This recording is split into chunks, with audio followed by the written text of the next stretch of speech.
எல்லோருக்கும் வணக்கம். இன்னைக்கு நாம ஒரு தால் ரெசிபி பார்க்கலாம். சிம்பிளான தால் ரெசிபி, நல்லா பர்ஃபெக்டா சூட் ஆகும். சிம்பிளா இருக்கும். ரொம்ப பெரிய மசாலாலாம் நான் சேர்த்துக்க மாட்டேன். சிம்பிளா மசாலான்னா இதில் சேர்க்கறது வெறும் காரப்பொடி, கரம் மசாலா, மஞ்சள் பொடி, அவ்வளோதான். அதை தவிர்த்து பெருசாக வேறு எதுவும் மசாலா சேர்க்க போகிறது இல்லை. சிம்பிளான ரெசிபி, எல்லாத்துக்கும் எல்லா சைட் டிஷ்க்கும் ரொம்பவே நல்லா இருக்கும். எண்ணெய் காஞ்சிருச்சு.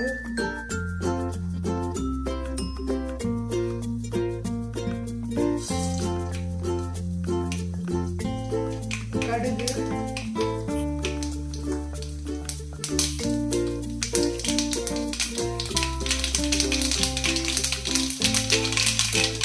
சீரகம்,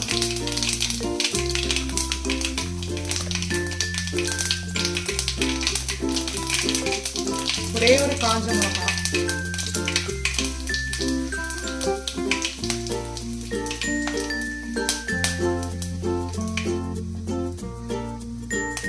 வெங்காயம்,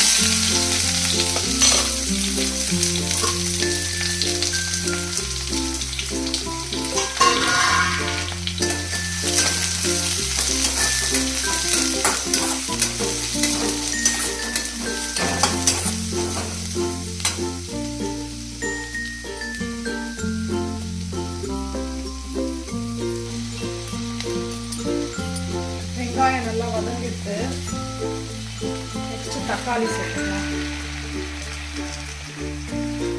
தக்காளியும் நல்லா வதங்கணும்.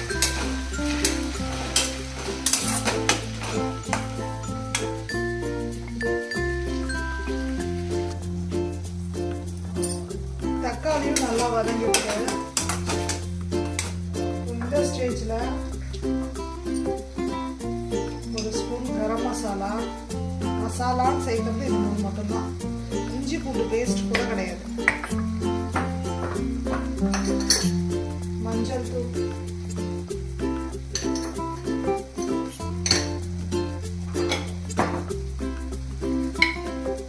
கொஞ்சம் காரப்பொடி, ஒரு அரை ஸ்பூன் சேர்த்துருக்கேன்.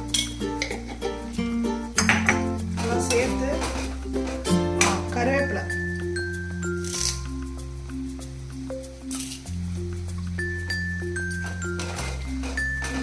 சேர்த்து நல்லா வதக்கிட்டு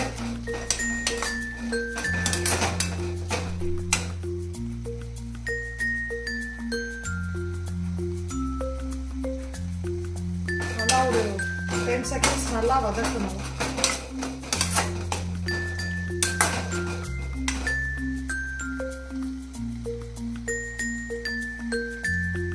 ஆல்ரெடி துவரப்பருப்பும் பயத்தம்பருப்பும் ப்ரெஷர் குக் பண்ணி வச்சிருக்கேன். இதில் அப்படியே இதை சேர்த்துடலாம். துவரப்பருப்பு, பயத்தம்பருப்பு ப்ரெஷர் குக் பண்ணி வச்சிருக்கேன்.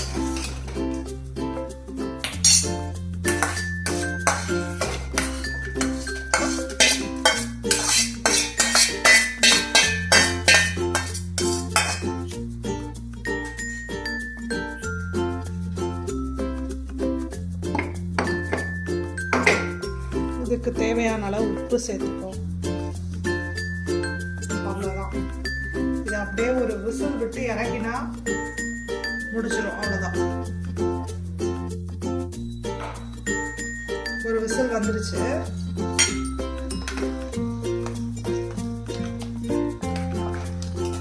இந்த ஸ்டேஜில் கொஞ்சமாக கொத்தமல்லி,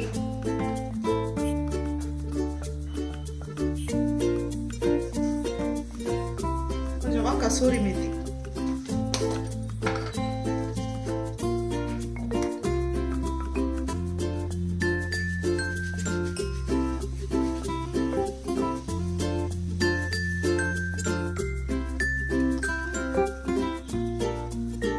அவ்வளவுதான்.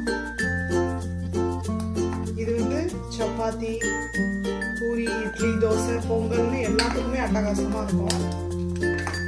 ரொம்ப சிம்பிளா, எந்த மசாலாவுமே இல்லாம ஈஸியா செஞ்சிடலாம்.